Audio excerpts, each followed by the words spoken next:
Isa na namang bagong pag-aaral ang dadalhin natin sa ating programang Sa Oras ng Pag-aaral. Kaya mainit na pagbati ang nais kong ipabot sa lahat ng mga taga-subaybay ng programang ito. Ako po si Pastor Jose Sabat Jr. ang muli niyo makakasama para sa 3 buwang pag-aaral natin sa isang napakagandang serye ng pag-aaral na ito po ay mayroong titulong Ang Papel ng Iglesia sa Komunidad. At dito sa pag-aaral na ito, makakasama nating muli ang ating isa sa kinikilalang tagapagturo sa Manila Adventist College. Walang iba kundi ang Dean, si Pastor Nestor Ilioma. Kamusta po kayo, Pastor? Mabuti naman, Pastor. Napakabuti ng Diyos na natapos natin ang pag-aaral sa nakalaang serye at ngayon ay papasok tayong muli sa isang pag-aaral na alam kong pananabikan ng ating mga taga-subaybay sapagkat ito'y sinasakop ang lahat ng kaanib ng Iglesia sa pakikilahok sa isang gawaing iniatas ng Panginoon sa ating mga balikan. Yan. So bago po tayo magpasimula, natukuyin ang ating pag-aaral sa pagkakataong ito, tayo po muna yumuko sa panalangin at anyayahan natin si Pastor Ilioma na manalangin. Tayo po ay manalangin. Kagalang-galang naming Diyos na nasa mga langit, minsan pa po ay pinupuri namin at niluluwalhati ang inyong dakilang pangalan sapagkat ang inyong salita ay mabisa at makapangyarihan na maaring bumago sa sinumang mag-aaral, babasa at makikinig at isasakubuhayan ito sa kanilang mga buhay. Salamat po na minsan pa'y kami papailang lang sa himpapawid upang ipahayag ang mga aral na magdadala sa amin ng pananabik na makasama ka at makilala ka ng lubusan. Ingatan po ninyo ang bawat isa sa amin at ang aming pag-aaral nawa ay maging pagpapala sa sino man na makakarinig, magdala ng kaaliwan, magbigay ng hamon na kami lumakad at mamuhay na may kabanalan at manatili kaming nagtatapat sa aming Panginoon at tagapagligtas na siyang muling babalik upang kami bigyan ng lubusang katubusan kung siya ay mahayag na sa mga alapap ng langit. Pinananabikan namin ang araw na yaon at samantalang kami naghihintay, Panginoon, atasan niyo kami na gumawa ng mga bagay na magdadala ng pagbabago at ng kabanalan sa buhay ng aming mga taga-subaybay sa pangalan ng Panginoong Hesus. Amen. Para sa 3 trimestre ng taong ito, atin munang pansinin ang tinutumbok ng ating leksyon, walang iba kundi ang papel ng Iglesia. Kung bakit ba ang Iglesia ay natatag ay upang ganapin ang isang napakahalagang misyon. Walang iba kundi ang pagpapahayag ng walang ebanghelyo ng Diyos na nakabase sa Apokalipsis 14:6 hanggang 12. Do'y masusumpungan natin ang ebanghelyo.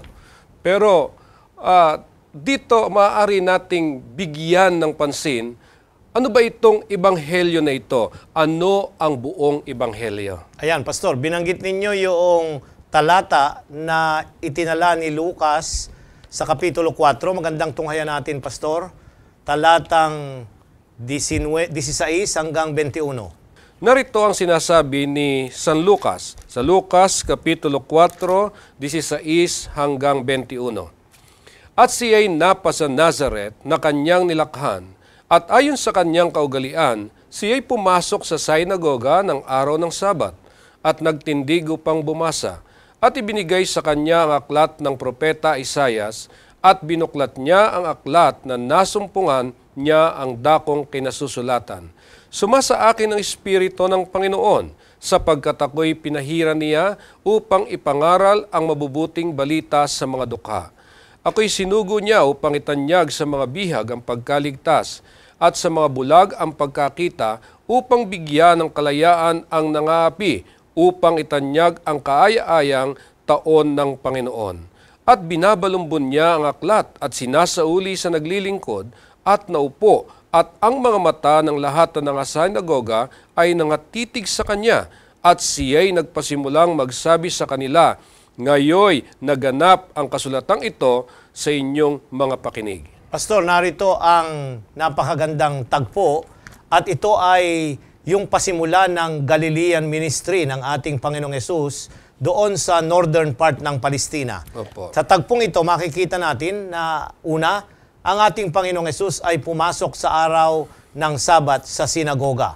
Marahil para sa ating mga taga-subaybay, ang sinagoga ay mayroong dalawang purpose. Sa panahon ng ikapitong araw, ito ay lugar ng pagsamba at pagpupuri sa Panginoon. At during the week, mula Linggo hanggang Biyernes, ginagawa ito na center of instruction para sa mga kababaihan, sa mga matatanda, sa mga kabataan. Kaya ito yung parang naglalarawan ng iglesia, Pastor. Ayan. So yung iglesia, hindi lang yung kapilya o yung gusali. Okay? Yung sinagoga ay isang dako na pinagtuturuan, sinasanay ang mga kababaihan, nagbibigay ng instruction at parang daycare center ng mga bata. Doon nila ginagawa yung mga pagsasanay dito. Pero sa araw ng Sabat, ito'y tanging-tangi na oras ng pagsamba at pag-aaral ng salita ng Diyos. At tumayo ang ating Panginoong Hesus. Sapagkat siya ay isang kinikilalang guro nung kanyang kapanahunan, ibinigay sa kanya yung balumbon, yung scroll.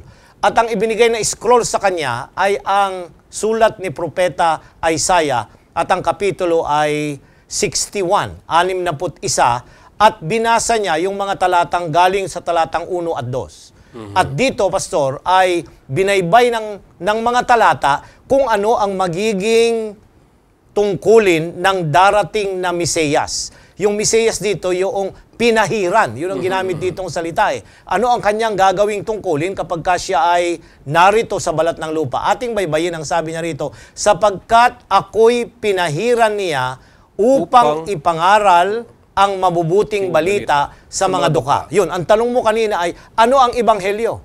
Yung ebanghelyo, ito yung pangangaral, pagpapahayag, pagsigaw, pagtuturo ng mabuting balita na ang Diyos ay may dalang kaligtasan sa taong nagkasala. Yun yung buod noon, Pastor, yung mabuting balita. Pero Pastor, tatandaan ninyo na dito, hindi doon nagtapos yung mga talatang binasa ng ating Panginoong Hesus. May dagdag, may ikalawang bahagi. Hindi lang yung pagpapahayag ng mabuting balita na ang Diyos ay nagliligtas sa taong nagkasala, kundi pagkatapos na bago man iligtas yung taong iyon, ano ang kanyang gagawin? Kasi yung taong iyon ay nasa dusak ng paghihirap, siya ay naapektuhan ng maraming mga bagay, kahirapan, sakit, karamdaman, at kaya nga ang ating Panginoong Hesus, dinagdagan niya yung mas malawak na pagkaunawa ng Ebanghelyo. Kaya ang tawag natin, Pastor, sa ating pag-aaral ay ang kabuuan ng Ebanghelyo. At ang sabi doon, ako'y sinugo niya upang itanyag sa mga bihag ang pagkaligtas. So, captive. Okay? Now, dalawa yung captive na pwedeng sabihin dito, yung bihag ng kasalanan, at yung mga nasa loob ng bilangguan. Yung may mga nakagawa ng hindi tama, kinakailangan bandalawin yung mga yon, Pastor? Meron ba tayong dapat ministry sa mga taong nasa loob ng bilangguan? Yes. Bahagi yan ng pinagagampan ng Diyos sa kanyang iglesia. At sabi rito, at sa mga bulag ang pagkakita. Now, dalawa na naman yan. Marahil ay spiritual na pagkabulag, yung hindi nakakaalam ng katotohanan, pero physical. Marami rin yung mga physical na mayroong mga kapansanan at ang kanilang mga senses ay mayroong mga pagkukulang, hindi makakita. Literal na hindi nakakakita. Kaya ngayon, mayroong mga ministry for the blind, Pastor. Kasi ang tatalakayin natin sa buong quarter ay ano yung mga gagampanan ng iglesia sa mga tao, sa lahat ng tao na merong iba't ibang mga kondisyon na dapat abutin ng kaligtasan ni Kristo. Pero bago natin abutin yon, ay hindi naman makakarinig ng pabalita kung yung taong yun ay bingi. Kung yung taong yun ay bulag, hindi makakabasa ng Biblia. Kaya dapat ihanda muna yung daan para makilala niya at mapag-alalan niya ang aral ng Diyos. Ang sabi rito, upang bigyan ng kalayaan ang nangaapi. Ayan, itong kalayaan dito, again, it can be spiritual, it can be yung mga inaapi na walang mga pinag-aralan, madaling lukuhin ng mga tao na kinakamkam ang kanilang mga ari-arian, at iba pa. At ang sabi sa huling bahagi, upang itanyag ang kaaya-ayang taon ng Panginoon. Okay, ano ang tinutukoy dito? Yung Jubilee, yung pagliligtas, kasi sa susunod na mga leksyon ay ating tatalakayin, Pastor, na yung ikalimampung taon, yung tinatawag na Jubilee, pinalalaya ang mga bilanggo. Ibinibalik yung mga may pagkakautang, yung kanilang inilit na mga ari-arian, ibinabalik dahil ito'y bahagi noong kautusan na nais ng Diyos na ganapin ng kanyang bayang Israel. So sa makatwid po, ang buong ebanghelyo ay naglalarawan hindi lamang yung pangangaral tungkol Yan. sa pananampalataya, kundi ito ay pinapakita sa ating pag-aaral na may kinalaman din sa pamamagitan ng mga ministry o Ayan. misyon ng ating Panginoong Hesus. Yung kayong pag-ibig sa mga dukha, yung pagbibigay ng mga pagkain sa mga nagugutom, at pagtulong sa mga may karamdaman at wasak na puso. Tama yun, Pastor. Pinapakita po dito ngayon na ang ebanghelyo, hindi lang yung pinangangaral mo yung salita ng Diyos. Tama Kailangan mo ring ganapin yung mga ministry ng paglilingkod na may pag-ibig at mayroong kahabagan. Ayan, Pastor, tama yon sapagkat nang ang Panginoong Hesus ay naparito bago siya mangaral, Pastor, at mga kababaybay natin at sa mga nakaraang mga pag-aaral natin, ay una, pinakain niya muna bago niya binigyan ng aral. Kagaya ng yung mga pagpapakain sa 5,000 at 4,000 tao sa banal na kasulatan.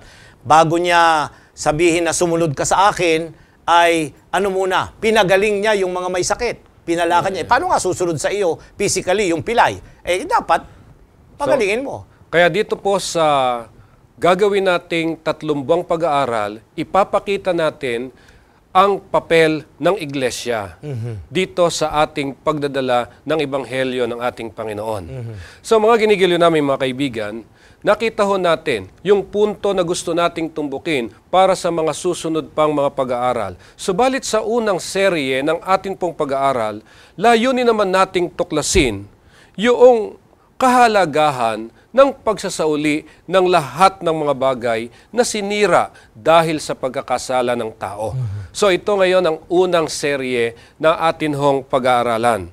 Pastor, sa Genesis 1:27, Ayan. kung babasahin po natin, ay binabanggit po ay ganito. Ito ay may kinalaman kung paanong nilalang ng Diyos ang tao. Ang sabi po dito, at nilalang ng Diyos ang tao ayon sa kanyang sariling larawan, ayon sa larawan ng Diyos, siya nilalang. Nilalang niya sila na lalaki at babae.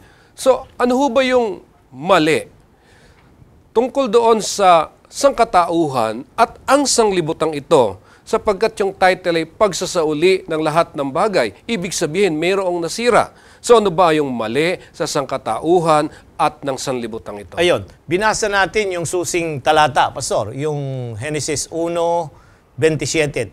Pansinin natin na ang Kapitulo 1 at 2 ng Genesis, wala pa pong record ng kasalanan. So, itong talata na iyong binasa, Pastor, ang talatang 27, ay nasa konteksto na walang kasalanan ang buong sanlibutan, ang tao, ang mga hayop, ang halaman, ang ilog, lahat, ang himpapawid, walang naapektuhan pang kasalanan. They have not known sin yet. Wala pang nakaranas ng ganito dito. Kaya nga't ang sabi rito, nilalang ng Diyos ang tao ayon sa kanyang larawan. So unang-una, ang Diyos ang lumalang. Ang Diyos walang kasalanan. Very basic yun. Ikalawa, yung kanyang nilalang, yan, ay sakdal din sapagkat nilalang niya ito sang-ayon sa kanyang larawan. At ikatlo na ating papansinin dito, nilalang niya sila, referring sa tao, na babae at lalaki. Now, papansinin natin, bakit kaya ngayon, Pastor, ay hindi na lang dalawa ang kasarian ng tao? Hindi na lang lalaki at babae. Sapagkat sa pasimula ng lalangin ng Diyos, ang tao, dadalawa lamang ang kasariang kanyang ibinigay, lalaki at babae. Nililinawan po natin ito, mga kapatid. Now, paano pumasok yung mga ngayon na merong mga kapansanan o ibang mga kasarian? Ito po ay pumasok pagkatapos na ang tao ay magkasala. Kaya, ang tanong ay, what's wrong? Ano ang mali sa mga tao at sa ating sanlibutan? Ang tinatawag pong pagbagsak o pagkakasala ng tao. Ito rin yung tinatawag na pagre-rebelde o rebellion ng tao. Ito rin yung tinatawag na sa ating terminolohiyang mga Adventista, yung malaking tunggalian. Yung paglalaban ng masama at ng mabuti. Sapagkat sa pasimula, wala pong masama. Ang lahat ay mabuti. Walang nilalang na masama ang Diyos, Pastor. Pero nang ang tao ay magkasala, kaya nga capital F yun the fall. Nahulog ang tao mula sa mataas na kalalagayan niya. Sakdal, walang kapintasan, kaalarawan ng Diyos, kaanyo ng Diyos. Nang siya'y magkasala, nasira obliterated, ang sabi doon, marred ang kanyang larawan ng Diyos sa kanyang buhay. So naapektuhan ang buong sanlibutan, pati ang pagkatao ng taong nilalang ng Diyos nang ang tao ay nagkasala. So maliwanag. Maliwanag po yung puntong napakinggan po natin. Ngayon, kung babalikan po natin ito, ay kailan isasauli ang lahat ng mga bagay. Kasi Ayan. sinasabi natin kanina, naapektuhan tayo ng pagkakasala, pero yung title ng lesson natin, ang pagsasauli ng lahat ng bagay. Ayan. Kailan mangyayari? Ayan, Pastor? maganda. Bago ko ako pumunta doon sa direct na katugunan, Pastor, yung title ng ating leksyon, Pastor, ay hinalaw sa mga gawa. Kapitulo 3, ang talata ay 21. Nais kong iyong pansinin. Maganda yung pamagat, pero hindi kinote yung direct na pamagat. Kasi ang sabi doon ay, pagsasauling muli. Yan. Gawa, Kapitulo 3:21. 21, Pastor. Ang sabi po dito, na siya'y kinakailangang tanggapin ng langit hanggang sa mga panahon ng pagsasauli sa dati ng lahat ng mga bagay na sinalita ng Diyos sa pamamagitan ng bibig ng kanyang mga banal na propeta buhat pa ng una. Ang sabi roon ay sinalita ng Diyos sa pamamagitan ng bibig ng Panginoon yung pagsasauling muli yung ginamit sa iyo dyan ng lahat ng mga bagay. Bakit kinakailangang isauli? Ayan. Kasi merong nasira. Merong nangyari na hindi mabuti, Pastor. Opo. At nais nating pansinin na yung restoration na yon na hinihintay natin, yung pagsasauli, pagbabalik na muli, dun sa dating kalalagayan. Kaya nga kung babasahin natin ang Biblia, Pastor, ayan, ang unang 2 kapitulo, walang kasalanan. Yung huling 2 kapitulo sa Apokalipsis, wala ring record ng kasalanan. Ito yung tinatawag na pagsasauling muli. Ano yung isasauli? Dun sa kalalagayan, katatayuan, kondisyon na ang tao, ang sanlibutan, na naapektuhan ng kasalanan, ito'y mawawala at ibabalik siya dun sa dating kalalagayan, kagaya ni Adan nung siya'y lalangin sa halamanan ng Eden. Sa Daniel Kapitulo 2, napakaganda ng talata doon, Pastor.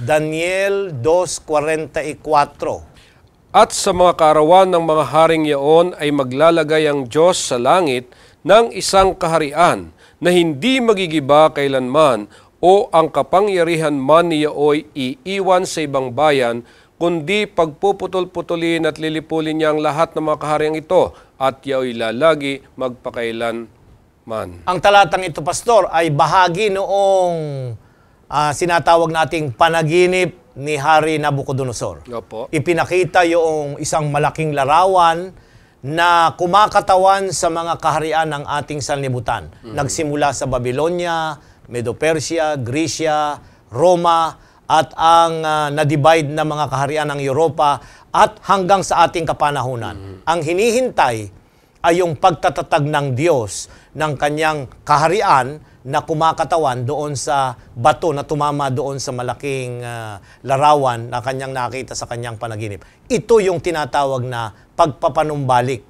Yung pagsasauling muli, itatayo ng Diyos yung kanyang kaharian. Ang lahat ng taong maninirahan doon ay mga taong tinubos, wala ng kasalanan, at ang kapaligiran ay hindi na apektado ng polusyon ng kasalanan sa kanilang pang-araw-araw na buhay. So, napakaliwanag na ating nabigyang pansin kung paanong itong mga nasirang ito na mga bagay dahil sa kasalanan ay muling isasauli ng ating Panginoong Diyos.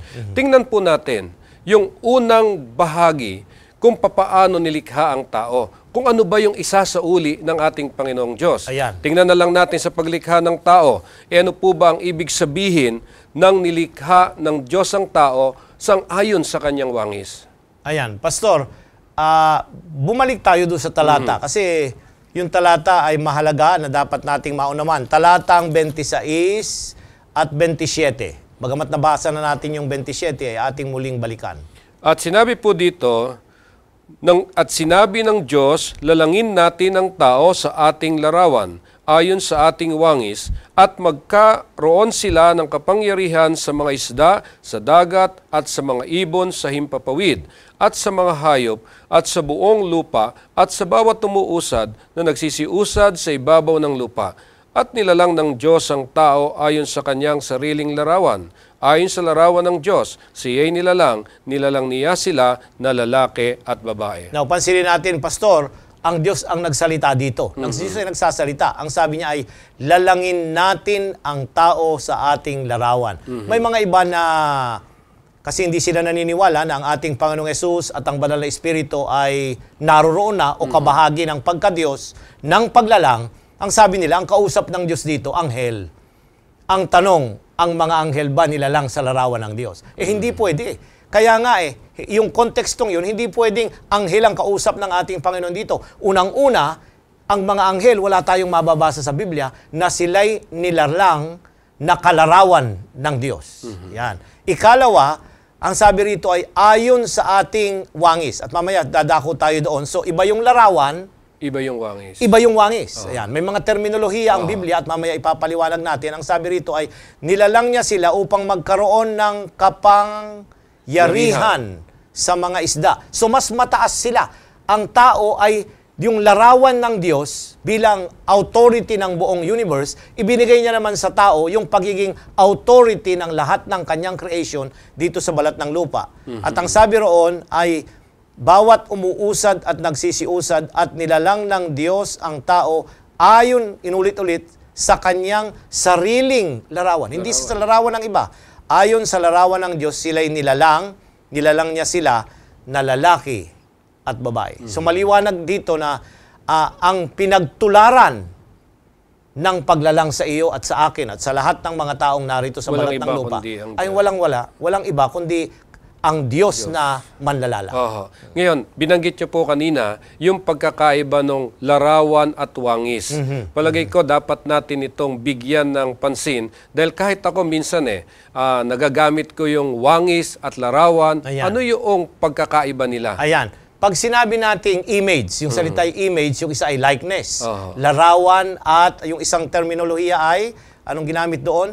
Wangis. Wangis. Ayan. Yung pong larawan, yun yung nakikita, Pastor. Ibig sabihin yung panlabas. Pag tayo'y nagpa-picture, ang nakikita, di ba? Larawan ko yan. Paano mo alam na larawan mo yan? Ay, ikaw yan yung panlabas mo. Nariyan yung kagwapuhan ni Pastor Sabat. Ayan. Yan yung minahal ng kanyang minamahal na asawa. Yun yung nakikita. So pag tinawag nating larawan, ito yung panlabas na anyo na nakikita ng karamihan at ng lahat. At yun namang tinatawag nating wangis. Ito yung mga karakteristik na hindi nakikita pero nasa loob. Kagaya ng iyong emosyon. Kagaya ng iyong katalinuhan. Yung ating pag-ibig. Yung mga kung ano pang mabubuting bagay na nasa Diyos din na kanyang inilagay sa tao. Yung spirituality, yung emotion, yung mental capability. Ito yung naroon sa loob. Hindi nakikita ito, Pastor. Pero nagpapakita ito na mas mataas tayo kaysa sa mga iba pang nilalang ng Diyos. So sa makatwid, pagka binanggit nating larawan, ito'y panlabas natin na ang larawang ito'y perpekto sapagkat sang-ayon sa larawan ng Diyos. Tama yun. At yung wangis na siyang nasa sa loob natin, yung ating karakter, ito'y ayon din sa wangis ng ating Panginoong Diyos. Ngayon, yung likas nitong wangis na ito at yung larawang ito ay holistiko, kung tawagin po natin ito. So, siguro dapat na maintindihan ng ating mga taga-subaybay at kasama sa pag-aaral na ito. Pagka sinabi nating holistiko, ano ang ibig sabihin nun? Kabuuan, Pastor. Yung kabuuan. Hindi pwede na pagka diniskas natin ang larawan o yung wangis ay isang bahagi lang. Yung lamang physical. Hindi. Dapat holistic. Sa Christian education, yung ating mga kaibigang mga protestante ngayon, meron silang ginagamit na abbreviation, WPE. Whole Person Education. Ayan.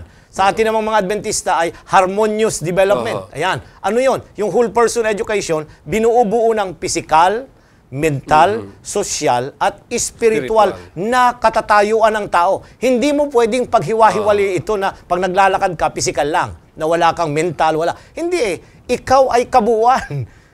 Pag buhay na tao, dapat nagre-react lahat yan. Yung nag-iisip ka, ang sumasabay yung iyong paa pagka may traffic light at red, titigil yan. Na automatic nagpapunction yung ating brain. At pagka nalulungkot ka, masama ang panahon at hindi ka makalabas, gloomy.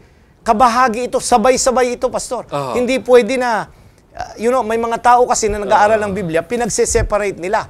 Ito yung kasalanan, kung babaybayin natin yung kasalanan ng mga Nicolaitans sa Apokalipsis, na sinaway ng Panginoon. Bakit? Pinaghihiwalay nila yung spiritual at saka yung physical. Yun daw ginagawa mo sa katawan mo, sunugin mo man yan ng sigarilyo, uminom ka ng alak at matunaw ang iyong liver, kung ano pa yan, wala daw epekto yun sa spiritual. Ay hindi ganon. Dito pa lang sa larawan ng Diyos ay holistic na.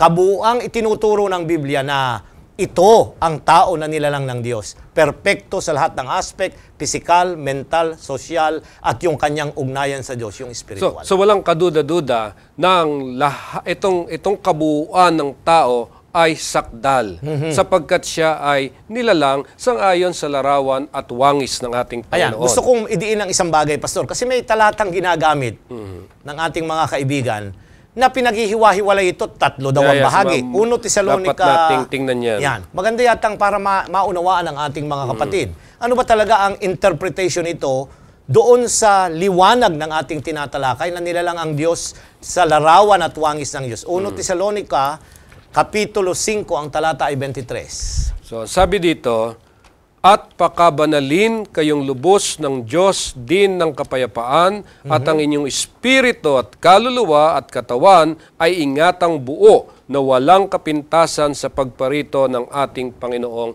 Hesukristo. Yan, meron po yung mga nagtuturo na 3 daw ang bahagi ng tao. Spiritual, ano yung isa pa sinabi pa 2 doon, Pastor? Kaluluwa. Kaluluwa at saka Katawan. yung katawan. Ayan.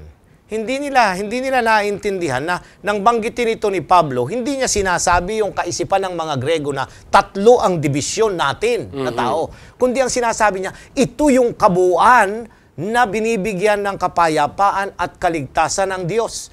Ito yung kabuuan ng tao. Ito yung tao as a whole na tinubos ni Kristo doon sa Kalbaryo. Hindi yung ang kaluluwa mo, ito yung katawan mo ay iba, yung spiritual ay iba. Hindi yung spiritual dito, kapatid, at yung kaluluwa ay kumakatawan again doon sa wangis. Yung hindi nakikita. Ayan. So, maliwanag na maliwanag. Ngayon, papansinin po natin, iniisip ko rin to, Pastor Ilioma, ang tao nilalang na sakdal. Pero bakit nagkasala siya? At paano ang pagkakasala ng tao nangyari sa sanlibutan? Ayan. Kagaya ng sabi natin kanina, Pastor, ang unang 2 kapitulo ay walang kasaysayan ng kasalanan. Pero, ayan na, dito sa 3 kapitulo, bagamat nang isulat ang Biblia ay wala pong kapitulo, ayan. Pero dito sa mga hawak natin at binabasang Biblia, na nilagyan ng kapitulo at mga bersikulo, ito'y nasa 3 kapitulo ng Genesis, Pastor. Narito ang malungkot na tala na isinulat ni Moses nang ang tao ay sumuway doon sa kalooban ng Diyos at nagtiwala siya sa kanyang sarili at doon sa ahas na nagsalita sa kanila. Hindi sila nagtiwala doon sa salita ng Diyos. So dito, ang tao nagsimulang mahulog sa kasalanan at nagkamali at lahat tayo napasama dahil sa pagkakamali ni Adan dito sa Kapitulo 3. So itong Kapitulo 3 na ito ay makikita natin ang kasaysayan kung paanong nagkasala ang tao. Kaya lang po tinatanong minsan saan ba talaga nagmula ang kasalanan? Paano mangyayari sa isang sakdal na tao ay papasok ang kasalanan? Ayan, Pastor, magandang sagutin natin. Ang tao ay nilalang na conditional immortality. Gusto kong pansinin ito. Hindi po siya permanenteng immortal. Kasi meron yung ibang mga nagtuturo na merong immortal na bahagi ang tao. Hindi. Kundi ang tao ng lalangin ng Diyos ay conditional. Kung siya'y magtitiwala at susunod sa Diyos, mabubuhay siya ng walang hanggan. Pero ang sabi dito, in the day you eat, sa oras na ikaw ay kumain, sa araw na ikaw ay kumain, ikaw ay hindi na immortal, kundi you become mortal. Mamamatay ka. Ayan. So mula dito, alam na natin ang tao'y nagkasala kasi mula dito, ang tao'y nagsimulang mamatay. Ito yung ebidensya na ang tao'y nagkasala, Pastor. Yung kanyang kamatayan, dalawang kamatayan ha, pero ang tinutukoy ditong kamatayan ay yung kamatayan na tayo ay magiging lupa, babalik sa alabok. Bagamat meron yung ikalawang kamatayan na tinutukoy sa Apokalipsis 20, yun yung ultimate na separation natin sa Diyos at mawawala na ang existence ng tao. Kaya sa pag-aaral sa theology, doon pumasok yung freedom of choice. Yan. Pinili kasi ng tao na sumunod doon sa utos sa kanya ng dyablo, kaysa sumunod sa utos ng Diyos. Tama yun. Ngayon, dahil sa kasalanan ng tao, naapektuhan ng sanlibutan. Ano ho yung bunga nung kasalanan iyon? Ayan, magandang baybayin natin, Pastor, ang ilang mga talata dito sa Kapitulo 3. At tingnan natin kung ito'y naganap, nagaganap, at magaganap pa sa buhay mo, sa buhay ko, sa buhay ng mga taong nasa ating kapaligiran. Kapitulo 3, Pastor. Ang talata ay 8 hanggang 10. Baybayin natin yung mga susunod. Sige, 8 hanggang 10. At narinig nila ang tinig ng Panginoong Diyos na lumalakad sa halamanan sa kulimlim ng araw. At nagtago ang lalaki at ang kanyang asawa sa harapan ng Panginoong Diyos sa pagitan ng mga punong kahoy sa halamanan.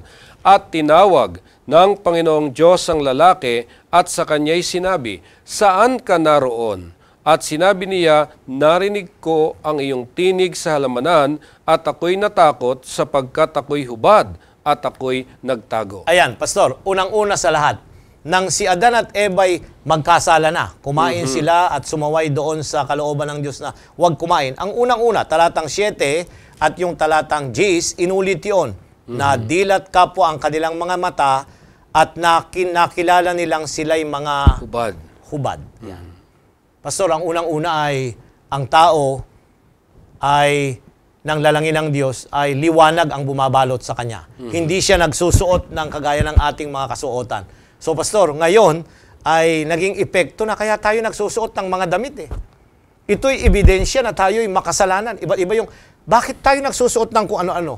Sapagkat tinatakpan natin yung ating kahubaran, yung ating nahihiya ang tao na makita yung mga hidden parts ng kanyang katawan. So ngayon, kahit maliit na bata, hindi ba? Dinadayaperan na kung ano-ano pang mga nilala. Hanggang sa pagtanda, tinatakpan pa rin natin yung ating kahubaran. Pinapakita nito na tayo ay tayo ay makasalanan. Ikalawa, ang sabi rito ay, anong sabi? Sila'y natakot at nagtago. Ayan, natural sa tao, Pastor, na pag nakagawang pagkakamali, ay hindi lalabas at pag-aamin na sasabihin niya, ako ho ang nagnakaw, ako ho ang pumatay. Hindi, anong gagawin? Ay magtatago yan. Nandun yung damdaming pagkakasala. Tama yun, kasi ayaw niya na magiging siya yung focus ng shame at saka kahihiyan at lahat. Yung guilty feeling naroon sa kanya. Pastor, now talatang 12 at 13. Tingnan natin. At sinabi ng lalaki, ang babaeng ibinigay mong aking kasamahin ay siyang nagbigay sa akin ng bunga ng punong kahoy at aking kinain. At sinabi ng Panginoong Diyos sa babae, ano itong iyong ginawa? At sinabi ng babae, dinaya ako ng ahas at ako'y kumain. Pastor, another consequence dito ay ang tao yung nagsimulang magtuturo eh. Hindi ba yung aminin? Natural sana na magandang aminin. Kasi alam naman ang Diyos. Nagtatanong ang Diyos dito, Pastor. Maganda itong senaryong ito dahil pag ako'y nagtuturo, lagi kong idinidiin na bago magparusa ang Diyos, nag-iimbestiga siya. Now dito may investigation. Hindi ba alam ng Diyos kung nasaan si Adan at Eva? Bakit siya nagtatanong, nasaan ka, Adan? Alam niya. Anong dahilan kung bakit ikaw ay natatakot? Di ba? Inisa-isa niyang tanungin. Alam ng Diyos ang lahat ng bagay na ito. Pero yung process ng pag-iimbestiga ay ipinakikita ng Diyos bago siya humatol at ibigay ang karampatang parusa o gantimpala sa sino mang sumusunod sa Kanya. So, ibig sabihin, pinapakita natin sa pag-aaral na ito na nang ang tao ay nagkasala, una siyang nagkaroon ng pagitan sa Diyos. Napalayo siya sa Diyos. Then ikalawa, yung relasyon dun sa kanyang kapwa-tao. Sabilang sila, si Adan at si Eva bilang mag-asawa. So ngayon, pumasok yung sinisisi niya na si Eva. Na siyang may dahilan kung bakit siya nagkasala. Ngayon, pumapasok naman dito sa mga talata na binabasa natin, At sinabi ng Panginoong Diyos sa babae, ano itong iyong ginawa? At sinabi ng babae, dinaya ako ng ahas at ako'y kumain. So ang sinisi niya na ay yung nature. Kaya Yung nature. napansin mo, Pastor, Oo. una, nasira yung ugnayan ng tao sa Diyos, ng tao sa tao, at ng tao ng mga nilikha pang iba ng Diyos. So, napakaliwanag na ito ho yung naging bunga ng kasalanan. Kaya kung mapapansin natin ngayon, ang isang napakagandang sanlibutan, pumangit ng pumangit kahit na yung sa ating pagkatao. Yan, ito na yung naging resulta, Pastor. Nasira na yung larawan. O ito na yung larawan, ha? Yung panlabas na anyo, nagsimula na. Bakit? Nagsimula nang tumanda ang tao. Simulan tumanda ang tao, Magkakasakit na. kakasakit, at Mamamatay. mamamatay. Ayan. Ngayon, tingnan natin, pag ang tao nagkasakit, hindi ho ba nararamdaman na natin yung nasasaktan tayo? Tama yun. Pag ang tao ay namatay, mararamdaman na rin natin na masakit. Mawala yung iyong mahal sa buhay. Ngayon, dahil sa ganitong kalagayan ng tao na sinasabi natin kanina sa unang bahagi ng pag-aaral natin, nagrebelde ang tao at siya'y napalayo sa Diyos, napalayo siya sa pinagmumula ng buhay, kaya ngayon ang tao ay napalagay sa isang madilim na sanlibutan. So ano ho ngayon ang siyang kailangan upang sa ganoon ang tao ay maiahon natin mula sa kanyang hindi magandang naging karanasan? Ayan, Pastor. Dito sa kasaysayang ito, kung babasahin natin yung mga susunod na mga talata, Pastor, ay mapapansin niyo, talatang 21. Now, tingnan niyo, siya ay hubad. Okay? Nagtago, natakot, started to blame. Nagsimula siyang sisihin ng iba. Ang talatang 21, Pastor. At iginawa ng Panginoong Diyos si Adam at ang kanyang asawa ng mga kasuotang balat at sila'y dinamitan. Ayan. Narito, Pastor, yung concept ng atonement.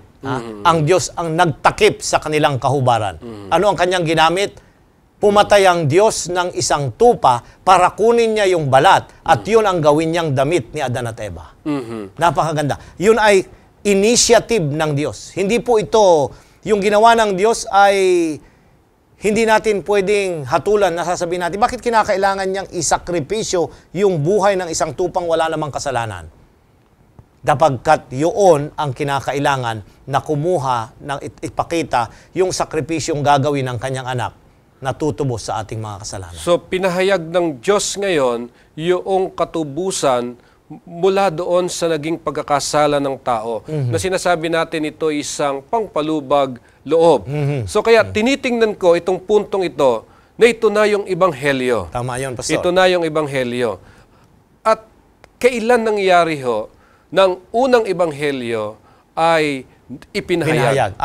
Yung talatang 15, Pastor, ng Kapitulo 3. Ito po yung tinatawag nating proto-evangelion, sabi ng mga nag-aaral ng Biblia. Yung kauna-unahang pagpapahayag ng pabalita ng kaligtasan sa tao na nagkasala. Pakibasa, Pastor. Sabi po dito, at papag-alitin ko ikaw at ang babae, at ang iyong binhi, at ang kanyang binhi, ito ang dudurog ng iyong ulo at ikaw ang dudurog ng kanyang sakong. Narito, Pastor, yung pag-aalitin ay yung ikaw ay kamumuhian. Yung magagalit sa iyo. So dito, ibinigay ng Diyos na ang tao nagalit nung maghimagsik siya sa pagkakasala, ay nag-declare siya na hate niya ang Panginoon. Galit siya sa Panginoon dahil akala niya ay ang mga sinasabi niya hindi dapat sundin sapagkat nakakasira sa kanya. Dito nakita niya na yung palang nagsalitang diablo, yung ahas na dumaya sa kanya, later on, siya na ang kamumuhian ng tao sapagkat naranasan niya na ang mga consequences ng kasalanan na nang siya'y sumunod doon sa mga salita ng diablo. So dito, yung papag-aalitin dito, ang unang-una ay siya at ang Diyos. Pero later on, ang naging transmission na nito ay ang tao ay naging kaalit niya na yung diablo sapagkat nagdala siya ng kahirapan at kamatayan sa tao na kanyang dinaya. So dito pumasok na yung pangako ng Diyos at ang kanyang pagnanais na maisauli yung ating mga sarili, yung ating mga sarili sa orihinal na pagkagawa ng Panginoon. So ito na yung pinapakita ho na naging napakagandang panukala ng ating Panginoon na nais niyang ibalik itong mga nasira ng kasalanan.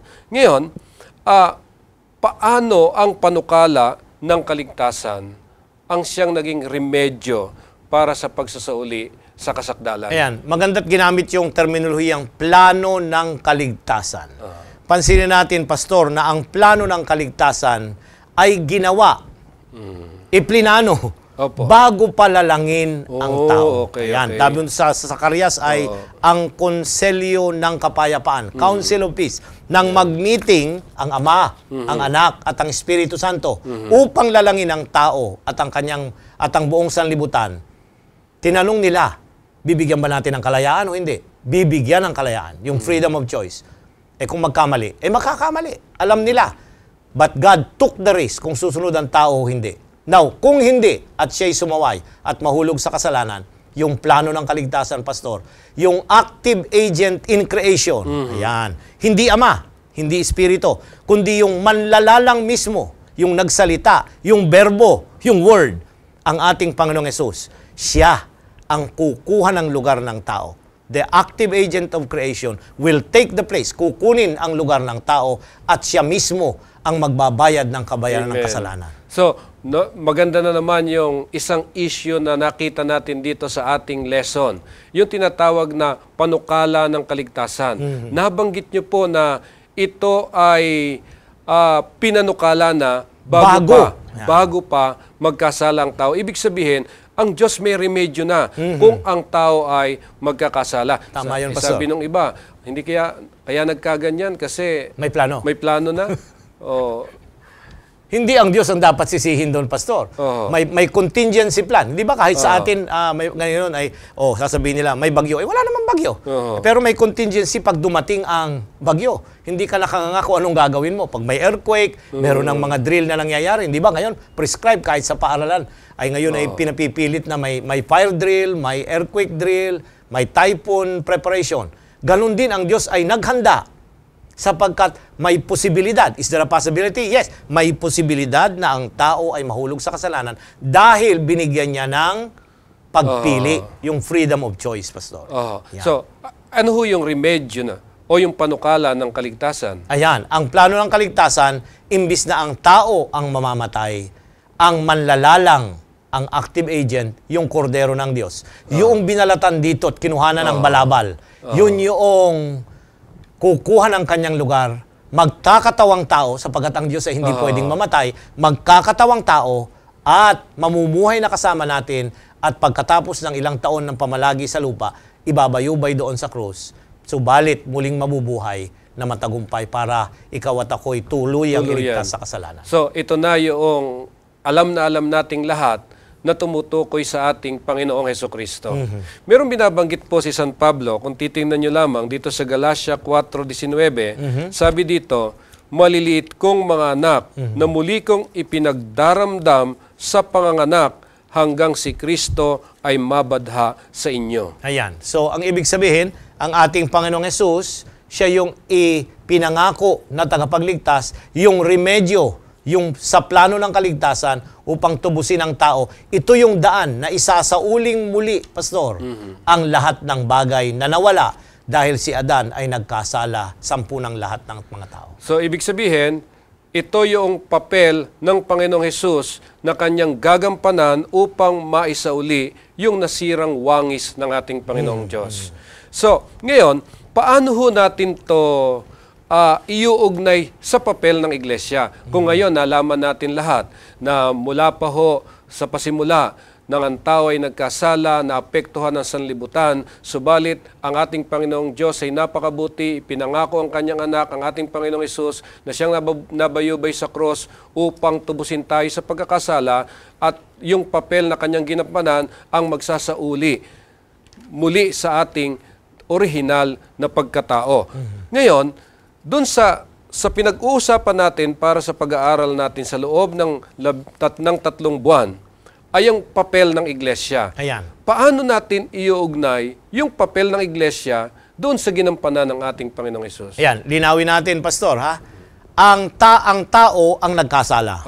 Wala namang iglesia noong hindi nila lang ng Diyos bago magkasala ang tao. Nagkaroon ng iglesia pagkatapos na ang tao'y magkasala, yung mga taong tinawag ng Diyos. Kaya nga, iglesia, called out, mga tinawag mula sa kadiliman ng kasalanan. So mula kay Adan, ako'y naniniwala na meron ng iglesia. Tinawag niya yung kanyang mga anak, mga descendants na sumunod sa kanya kasi nagkaroon ng dalawang grupo ng mga tao, yung suwail at yung sumusunod sa Diyos. Naging bahagi sila ng mga unang mga tinawag na mga tao upang ipakilala na ang Diyos ay nagliligtas at tumutuwos. So sino yung iglesia? Ito yung mga tao na dating mga makasalanan, binigyan ng pagkakataon na magsisi, makilala ang Diyos at nagsimulang sumunod sang-ayon, hindi sa kanilang kakayanan, kundi sa biyaya at lakas ng Panginoon. So mula kay Adan, kahanib ba siya ng iglesia? Yes.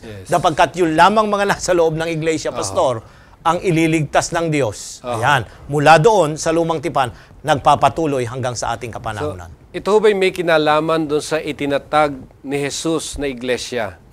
Kasi ang sabi ni Jesus doon ay, itatayo ko, sa Mateo 16 ay, itatayo ko ang aking iglesia. Bakit itatayo? Sapagkat nagkaroon ng pagtalikod yung iglesia na naman later sa kasaysayan sa lumang tipan. Kaya nga, itatayo.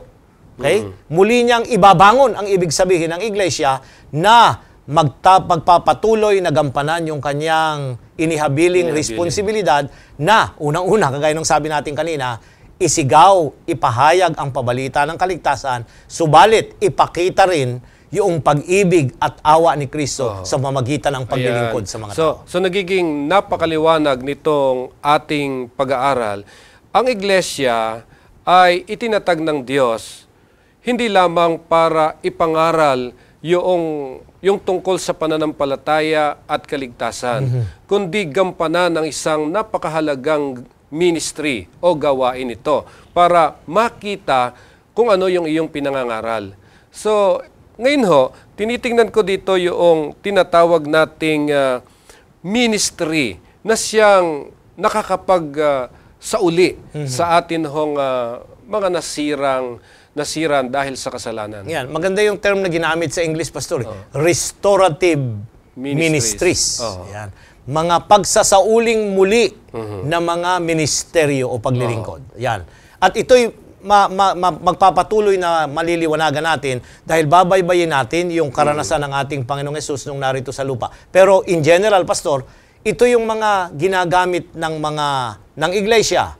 Lahat ng mga programa, ahensya ng iglesia upang abutin ang tao para maalaman ang pabalita ng kaligtasan, Pastor. Ito man ay ADRA, relief, ito man ay para sa kabataan, training ng mga bata at mga kabataan, ito'y mga ministeryo na gagamitin para isauling muli yung mga bagay na nawala nang ang tao'y magkasala. Yeah. So, pero itong mga gawain ng iglesyang ito ay hindi sila gumagawa ng ibang mga kung ano-anong mga gawain maliban doon sa gawain din ng Panginoong Hesus na ginawa nung siya nasa lupa. Tama yun, Pastor. Now, tatanda natin na ang iglesia ay asawang babae ni Kristo, bride. Ayan. Yung asawa ay merong sa English ay W-I-F-E. Na ito yung function ng iglesia, ito yung role. Una, worship. Ikalawa ay instruction o pagtuturo. Ikatlo, fellowship, at yung ang huli ay evangelism. Now, doon sa evangelism, Pastor, mapapansin natin na bago ka mag-ebanghelyo, ihahanda mo ang bukiran. Ayan. Ito yung mapag-aaralan natin na yung later on sa susunod na pag-aaral natin. Hindi ka pang magtatanim ka agad, ihahagis mo na lang dyan sa damuhan yung seeds. Hindi. Kinakailangan mong linisin, araruhin, diligan, palambutin, tanggalin ang mga bato. Paano gagawin yon? So yung mga ministeryong gagawin natin, yun yung mga magtatanggal ng balakid para yung mga tao hindi nila hadlangan o tanggihan nila ang pagpapahayag ng pabalita ng kaligtasan. So yung ministries dito, yung sa mga poor, to the prostitute, to the blind, kung ano-ano pang grupo ng mga tao, magkakaroon sila ng karapatang maunawaan ng Ebanghelyo dahil i-open natin ang paraan sa magitan nitong mga paglilingkod at ministeryong gagawin ng iglesia. At ito yung mga ministries na siya ding ginawa ni Jesus nung siya'y narito sa lupa. Tama yun, Pastor. Kaya kung titingnan ho po natin dito sa Marcos Kapitulo 2, kung baybayin ho natin sa 1 hanggang 12, tingnan natin yung mga ginagawa ni Jesus dito sa lupa kasi napakainam na yung ginagawa ng iglesia ay may basihan kung bakit ito yung kanyang ginagawa. Tama yun. Okay, sabi dito, at nang siya'y pumasok uli sa Capernaum, pagkaraan ng ilang araw, ay nahayag na siya'y nasa bahay. At maraming nagkatipon anupat hindi na magkasya, kahit sa pintuan man, at sa kaniya'y sinasaysay niya ang salita. At sila'y nagsidating na may dalang isang lalaking lumpo sa kaniya na usong ng 4. At nang hindi sila makalapit sa kanya dahil sa karamihan, ay kanilang binakbak ang bubungan ng kanyang kinaroroonan. At nang yaoy kanilang masira, ay inihugos nila ang higaang kinahihigaan ng lumpo. At pagkakita ni Jesus sa kanilang pananampalatay, sinabi sa lumpo, Anak, pinatatawad ang iyong mga kasalanan. Ngunit mayroon doong nangakaupong ilan sa mga eskriba at nangagbubulay-bulay sa kanilang mga puso. Bakit nagsasalita ang taong ito ng ganito? Siya'y namumusong, sino ang makapagpapatawad ng mga kasalanan kundi isa, ang Diyos lamang. At pagkaunawa ni Jesus sa kanyang espiritu na sila'y nangagbubulay-bulay sa kanilang sarili, pagdakay sinabi sa kanila, Bakit binubulay-bulay ninyo ang mga bagay na ito sa inyong mga puso? Alin baga ang lalong magaang sabihin sa lumpo, pinapatawad ang iyong mga kasalanan o sabihin magtindig ka at buhatin mo ang iyong higaan at lumakad ka?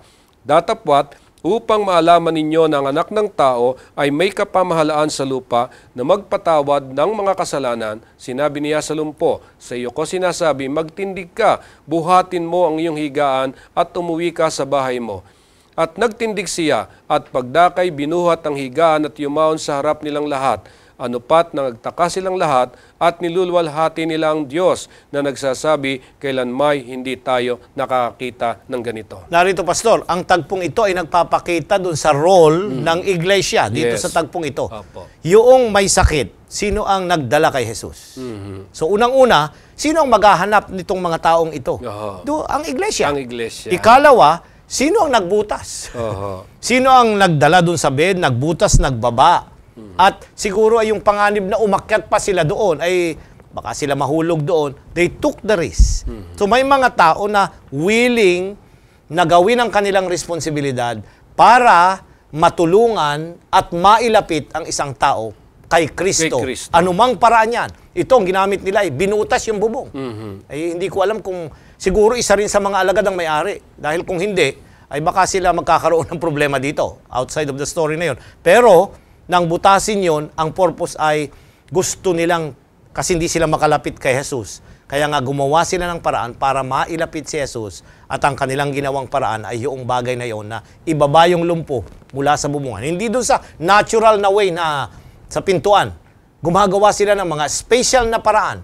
Kaya ang iglesia ngayon ay dapat gumawa rin ng maraming mga paraan dahil kung minsan yung traditional approach ayaw makinig ng tao. Kung yung mga ngaral lang, pastor, na dyan, hindi pupunta yung mga elite. Di ba? Magtatayo ka ng tolda mo. Maganda sa baryo, may ilaw ka, pero kahit sa baryo na ngayon, may mga sarili-sarili ng flat screen. Pupunta pa ba ang tao? Hindi Kinakailangang makadiscover tayo ng mga bagong paraan para ilapit ang mga tao sa Panginoon. Napakaganda noong pagpapaliwanag ni Pastor Ilyoman tungkol sa mga bagay na ito. Subalit tingnan po natin kung ano ang nangyayari sa pangkasalukuyan sa ating mga iglesia. O tama, tayo ay merong simba kapag araw ng Sabado, tayo pumapasok sa ating church. Yun ay isang gawain bilang pagpupuri sa Panginoon. Pero dito pinakikita, dahil naapektuhan ng kasalanan ng ating sanlibutan at maraming mga tao, tayong lahat, ay nagdurusa dahil sa epektong ito ng kasalanan at kailangan natin ang pag-asa. At ang pag-asa na kay Kristo lamang. Si Kristo lamang ang makapagpapatawad ng ating kasalanan. Pero maraming mga tao hindi alam kung paano lalapit kay Kristo. Yun, tama yun, Kailangan ang ating iglesia. So kaya dito, tinatawagan siguro tayo, Pastor, lahat. Tama yun. Pag iglesia, Pastor, kay maling kaisipan yung tayong clergy lang Yung mga pastor lamang o mga matatanda at opisyalis ng iglesia. Pag sinabing iglesia, Pastor, lahat ng kaanib ng iglesia. Bata, kabataan, matanda. Meron tayong iniatang sa ating mga balikat ng Panginoon na responsibilidad na dapat makibahagi tayo sa pagpapahayag ng pabalita at pagpapakita ng pag-ibig ni Jesus para ma-attract ang mga taong ito sa Ebanghelyo. So, ang gampanin natin, hindi lamang hanggang sa loob ng iglesia. Kailangan tayong lumabas dahil kung hindi tayo lalabas, hindi natin maabot yung mga taong nangangailangan. Nakatulad nung pinakita niyo po dito sa mga talata, yung nagdala ng lumpo sa ating Panginoong Hesus. So, abutin natin sila. Abutin natin yung mga taong nangangailangan upang maranasan nila ang pag-ibig ng ating Panginoong Hesus. Kaya nga dito tinatawag sinasabi po tayo binago ni Hesus sa pamagitan din ng pagtanggap natin sa Kanya. Naranasan natin kung anong karanasan ng nabago. Pero may mga tao na talagang hindi nila alam saan nila makakamtan yung pagbabagong ito. Kaya kailangan tayo na lumabas ng ating iglesia at abutin itong mga taong ito. So, Pastor, sa ating mga naging pag-aaral na ito, ano pa yung mga bagay na nais ninyong dalhin sa ating mga taga-subaybay? Unang-una sa lahat ay nais nating pansinin na naparito ang Kristo upang magbigay ng halimbawa para sa iglesia. Yung kanyang ginawang pagkakatawang tao, yung contextualize. Gusto kong gamitin yung contextualize, yung Ebanghelyo. Hindi siya naparito na isang Diyos na isang apoy na namumugnaw. Hindi. Naparito siya na nakitahang kasama nila. So ang iglesia, tayong mga kaanim, dapat we have to what? Makibahagi doon sa mga tao. Kaya nga ang evangelism ngayon ay sa mga unentered territory, Pastor, ay naglalagay tayo ng mga couples, yan, natitira, magi-stay doon, pamumuhay ng isang Adventista at i-impluwensyahan yung mga nasa kapaligiran nila by being a good neighbor. Kaya doon sa IEL natin na ini-emphasize, Pastor, ay paano? Tayo yung lalapit. Tayo yung maghahanap. Aanyayahan sila sa ating mga tahanan. Kung kinakailangan gumastos tayo sa pagkain, pamerienda, gagawin natin yon. Pero unang-una sa lahat, establish yung pagtitiwala nila at pakikipagkaibigan natin na tunay. Hindi dahil gusto lang natin silang mabinyagan, hindi. Kundi nais nating makasama sila, makilala, at kung magkagayon, mahanda tayong uuwi sa langit na bayan. Napakaganda ng ating mga natutunan sa sharing ito ng ating pag-aaral. Mga kaibigan, tinatawagan tayo ng Diyos. Lahat ng mga kaanib ng iglesia, tayo ay makisangkot sa Kanyang banal na gawain na ito ang pagsasauli ng mga bagay ng Kanyang komunidad. Sumusunod sa pamamaraan ni Kristo na dalhin ang mabuting balita sa pamamagitan ng gawaing paglilingkod ng may pag-ibig at kahabagan sa ating kapwa. Well, natapos na naman itong oras ng ating pag-aaral at kami ho'y nagpapasalamat sa inyong pakikisama sa pag-aaral na ito. At sa ating pagtatapos, tayo po ay manalangin. Dakila po naming Diyos, maraming salamat sa napakagandang paanyaya na kami makisangkot sa inyong banal na gawain, na abutin ng mga tao, ipadama sa kanila ang inyong pag-ibig at kahabagan, na sila'y maakay sa paanan ng krus at tanggapin ng Panginoong Hesus bilang kanilang personal na tagapagligtas at pag-asa para maisauli ang aming nasirang likas ng aming Panginoon. Kaya sana po, Panginoon, sa pagkakataong ito, igawad ninyo ang banal na Espiritu, ipatawad ninyo ang aming pagkakasala at gawin ninyo kaming naayang mga lingkod ninyo sa inyong banal na harapan. Maraming salamat sa pakikisama ninyo. Ito po ang aming hiling sa pangalan ni Jesus. Amen. So muli po, maraming salamat sa inyong pakikisama sa ating pag-aaral. Ako po si Pastor Jose Zabat Jr. at si Pastor Elioma ay nagsasabing magkaroon nawa ng kasaganaan ang inyong pamumuhay.